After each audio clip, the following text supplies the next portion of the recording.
Bismillahirrahmanirrahim. Assalamualaikum warahmatullahi wabarakatuh.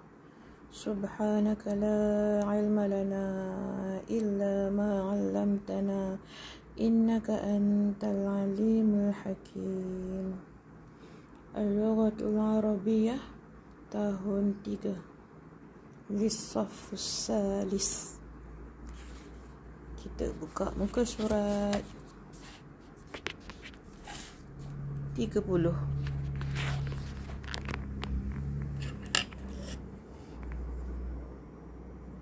Aqra'u, saya baca, wa afhamu, dan saya faham, summa aktubu, kemudian saya tulis.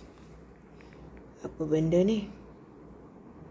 Jadwalu al-hisasi ad-dirasiyati, jadual waktu sekolah.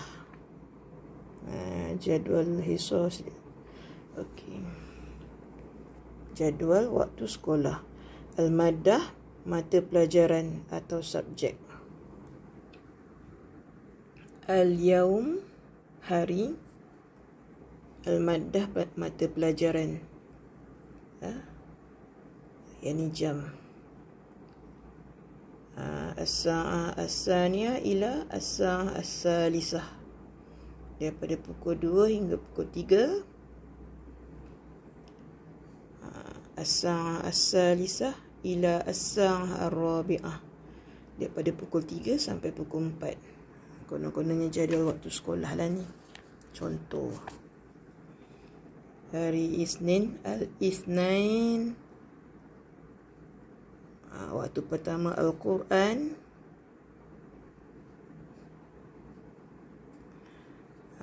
Waktu ketiga waktu kedua Al-Lughatul Arabiyyah. As-Sulasa, hari Selasa, waktu pertama Al-Quran. Waktu kedua Tajwid, pukul 3 sampai pukul 4. Min as-sa'ati as-salisah ila as-sa'ati ar-rabi'ah. Al-yawm al-arbi'ah, hari Rabu, waktu pertama Al-Quran. Waktu kedua al-akhlaq, ada akhlak lah, ditulis sini al-akhlaq dia.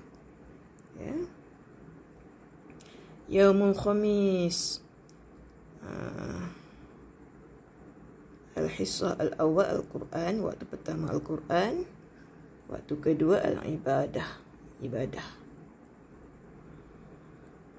Al-yawm al-jumu'ah, waktu pertama Al-Quran.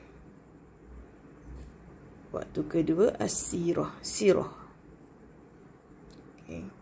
As-sabtu, al-yawmus sabti, hari Sabtu. Al-utlah, maknanya cuti. Yaumul Ahad, hari Ahad, pun cuti. Al-utlatu, cuti. Kerja dia. Soalan pertama, maza tata'allamu fi yaumil jumu'ah. Maza, apa, tulislah makna. Apa, tata'allamu, kamu belajar. Fi yaumil jumu'ah, pada hari Jumaat.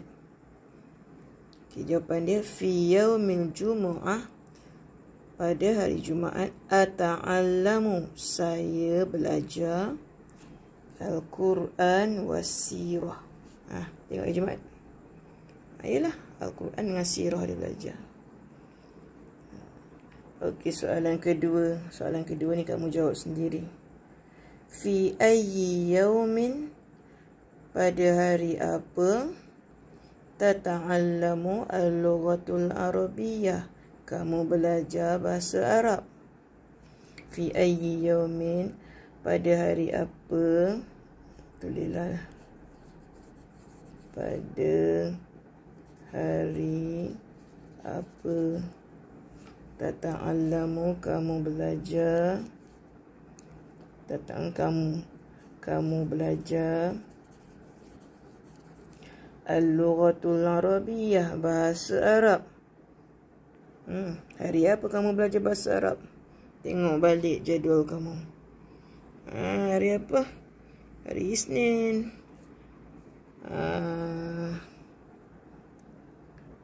Jawab dia fi yaumil Isnin. Tulis al-Isnin. Soalan ketiga. Fi ayyi yaumin, pada hari apa? Waktu bila? Pada hari, maksudnya pada hari apa? Tata'allamu al-ibadah, kamu belajar ibadah. Jawapan dia fi yaumin. Fi yaumin. Mana? Tengok jadual tu balik. Ibadah hari apa kamu belajar? Hari Khamis. Fi yaumil Khamis. Okey. Siapkan kerja kamu di muka surat 30.